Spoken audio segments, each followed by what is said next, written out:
আমরা ইন্টারনেট বন্ধ করিনি, ইন্টারনেট বন্ধ হয়ে গেছে। যে ইন্টারনেট যে বন্ধ হয়ে গিয়েছিল, তারা বলছে যে সরকার ইন্টারনেট বন্ধ করে দিয়েছে। সরকার ইন্টারনেট বন্ধ করেনি, ইন্টারনেট বন্ধ হয়ে গেছে, বললেন প্রতিমন্ত্রী পলক। প্রিয় দর্শক, অনুরোধ রইল ভিডিওটিতে একটি লাইক দিয়ে আমাদের ইউটিউব চ্যানেলটি সাবস্ক্রাইব করে দিবেন এবং ভিডিওটি সম্পর্কে আপনার মূল্যবান মতামত কমেন্টস করে জানাবেন।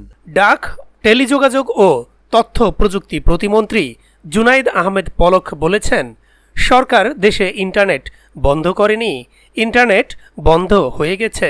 গতকাল শনিবার প্রধানমন্ত্রীর আইসিটি উপদেষ্টা সজীব ওয়াজেদ জয়ের ৫৩তম জন্মদিন উপলক্ষে রাজধানীতে শান্তির জন্য বৃক্ষ কর্মসূচির উদ্বোধনী অনুষ্ঠানে এ কথাগুলো বলেন প্রতিমন্ত্রী।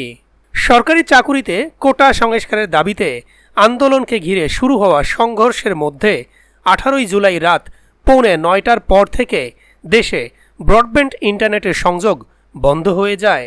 এ বিষয়ে জুনাইদ আহমেদ বলেন, সরকার ইন্টারনেট বন্ধ করেনি।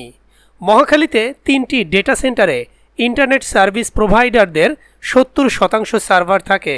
দেশের ৩৪টি ইন্টারন্যাশনাল ইন্টারনেট গেটওয়ের মধ্যে 18টির ডেটা এই 3টি ডেটা সেন্টারে হোস্ট করা।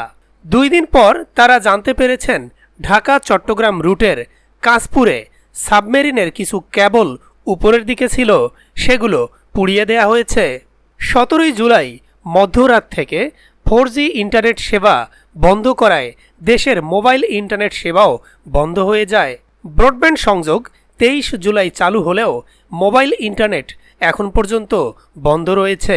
এ বিষয়ে প্রতিমন্ত্রী বলেন, আজ রোববার সকালে মোবাইল অপারেটরদের সঙ্গে বৈঠক হবে। আলোচনা সাপেক্ষে রোববার সোমবারের মধ্যেই 4G উন্মুক্ত করে দেয়া হবে।